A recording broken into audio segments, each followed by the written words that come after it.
Talking about migration figures, and of course, part of that, as I said, is foreign students. I mentioned just a moment ago 200,000 overseas students flooding into Australia in February alone. That's 15% higher than last year and 10% higher than the last monthly record in February back in 2019, which of course was before the pandemic. Joining us now is the author of Wake Up to Woke, Kevin Donnelly. Kevin, I really want to ask you about this international student situation because we've got universities continuing to push for overseas students. Seemingly, it's without concern for the high impact on provision of services, let alone housing. So here's my question to you. If our universities are so reliant on attracting people from overseas, doesn't that suggest there's something fundamentally wrong with their business model?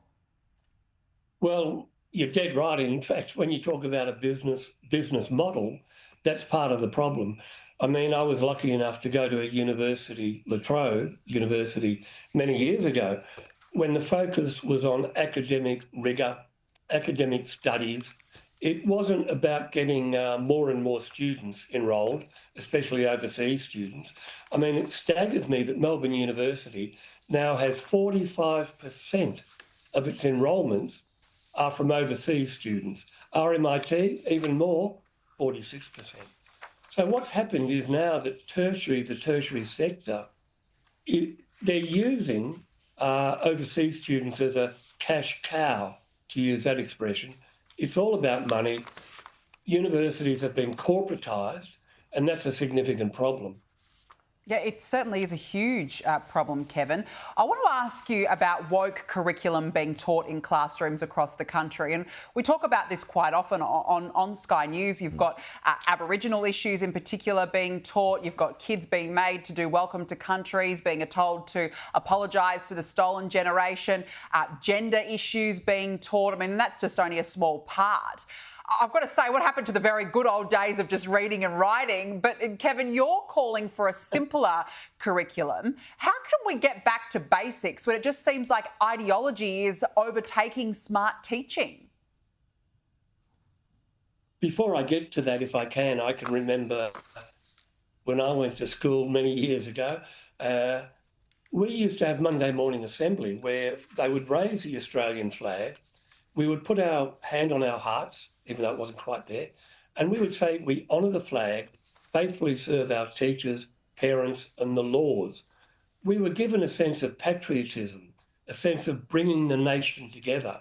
What happens now is most schools will do a welcome to country, and they're pushing this idea of Indigenous, which is also in the national curriculum. And when I co-chaired the review in 2014, one of the issues was that instead of focusing on Western culture, Christianity, what it is that underpins our nation as such a relatively peaceful, prosperous country, we're ignoring that in the curriculum. It's very woke, as you said. It's more about Indigenous, gender, where it's all about diversity and difference. It's about teaching young people to be critical. It's given this very bleak and negative view, what Geoffrey Blaney, our great historian, called a black armband view. So there's nothing positive, there's nothing to celebrate or acknowledge.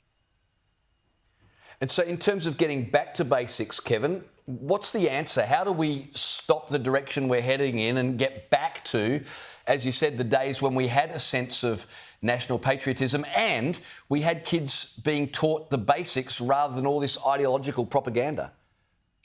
Well, firstly, and I've argued this in a Daily Telegraph article I wrote last week, we have to get rid of these cross-curricular priorities. Now, there are three of them. One is Asia, one is sustainability, as you'd expect, where it's all about the global climate catastrophe, and the other is Indigenous. So we need to get rid of that, simplify it. We also need to get rid of these capabilities. There are 7 of them.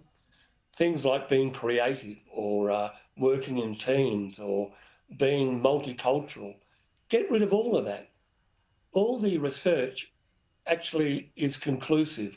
What teachers should have the freedom to do is to focus on the essential knowledge, understanding and skills that are the foundation, if you like, of subjects like mathematics, history, art, music. We need to get back to that content rather than wasting time. Teachers are overwhelmed with the curriculum, especially in primary school. It's all about a checklist mentality. So we need to get back to that focus of what is critical in terms of giving them a rigorous understanding. So when they go to university, they can actually be successful. Yeah, absolutely. Equip them with the basics. Who would have thought? Now, look, soft marking to pass students struggling at university is a risk to public safety and dumbing down the nation. That's the warning from hundreds of university professors and lecturers who have blown the whistle on falling academic standards and cheating. Kevin, these academics went so far as to warn that lax standards at our universities in subjects including medicine are putting Australian lives at risk. Is it an overreaction, or is this a warning we should indeed pay heed to? No, it's definitely a warning. And I wrote a book about 20 years ago, Why Our Schools Are Failing. And I quoted the research back then, over 20 years ago. There was a Education Department, Commonwealth Education Department survey of academics around Australia. And over 50, 60% said that standards had been dumbed down. And that's part of the problem with year 11 and 12. But it's also the fact that more and more young people are being pushed through universities. Some of your viewers will remember, if they're old enough, we used to have technical schools.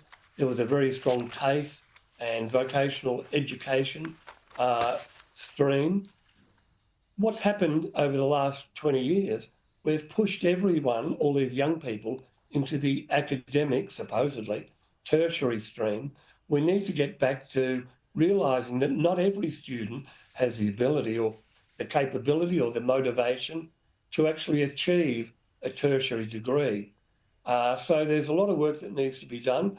And I just hope, you know, what Sarah Henderson, the shadow opposition spokeswoman, has been saying, I'm hopeful if there is a change of government, we can get this right.